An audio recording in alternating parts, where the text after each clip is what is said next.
Senator Linda Reynolds is Australia's Defence Minister. Minister, thanks for your time today. Hi, Lee.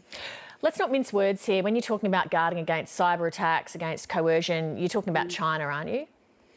Oh, well, Lee, this document that we've released today, our strategic update, is not about any one nation in particular, but what it is all about is an acknowledgement that our strategic circumstances, particularly in our region, have deteriorated and are continuing to deteriorate. In what way have they deteriorated? In many ways, Lee. We're seeing increased militarisation across our region. We're also seeing quite disruptive technological advances in AI, in autonomy, in hypersonic glide vessels, which are all combining to increase anxiety and uncertainty in our region. What would we anticipate using our long-range missiles for? Well, we hope we never get there, Lee. But again, in terms of the number of missiles, the range of missiles, and also their increasing capability and their increasing reach, they not only present a threat to our deployed forces, but they also increasingly have implications for territorial Australia. But so what would we use ours for, though? Yeah, mostly deterrence. So the best form of deterrence is actually having capabilities to match or preferably overmatching any potential adversaries. But this is the most aggressive repositioning of Australia's defence strategy in years. What do we think are the potential threats to this country? Well, Lee, we talk a lot in this strategic update about the grey zone. And the best way to describe that is all Australians have a really good understanding of peace, but also of war. But increasingly the threats to our nation and particularly to our sovereignty fall within that grey zone in between.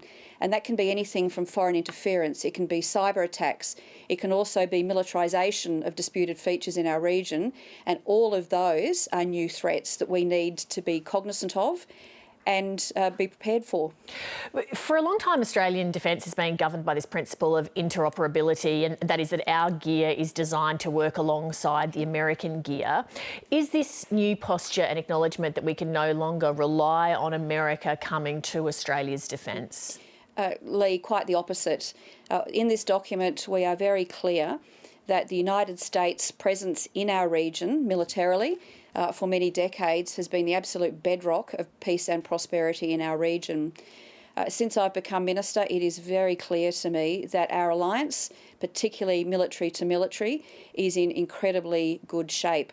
Whether that's personal relationships, whether that's, as you've said, interoperability with United States forces, whether it's the training we do together or the operations we serve together on, our relationship is as strong, if not stronger than ever.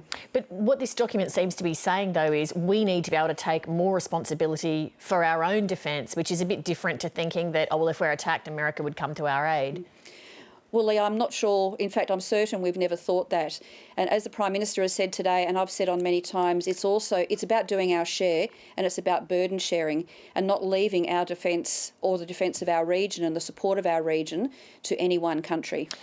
The focus in this strategy is on the Indo-Pacific. Can Australians take that to mean that we won't be following the US into more Middle Eastern adventures like Iraq?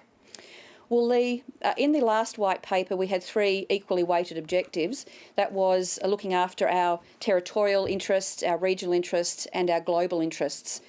But in this document, given we no longer have such a benign strategic environment anymore, we have unashamedly refocused our objectives in our region to make sure that we look after the home fires, so to speak. So it's not about following anybody else. This is all about what is in our nation's strategic interest. When did you last speak to your Chinese government counterpart?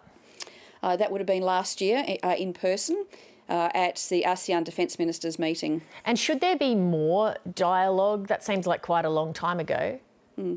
Well, obviously, Lee, COVID-19 has impacted on all of that. But, Lee, you raise a really good point. In defence, our defence diplomacy is absolutely critical, and that's really at the heart of the shaping objective in our policy. Did Chinese officials get any sort of heads up at a diplomatic level or other level that this policy change was coming? We have certainly briefed many regional friends and partners and also international allies, and yes, China has been briefed. Minister, thank you very much for your time today. Thanks for your time, Lee. Hi, I'm Lee Sales. Thanks for watching this story. If you'd like to watch more of 7:30's stories, they are on the left of your screen. And tap on the button below to subscribe and get the latest from ABC News.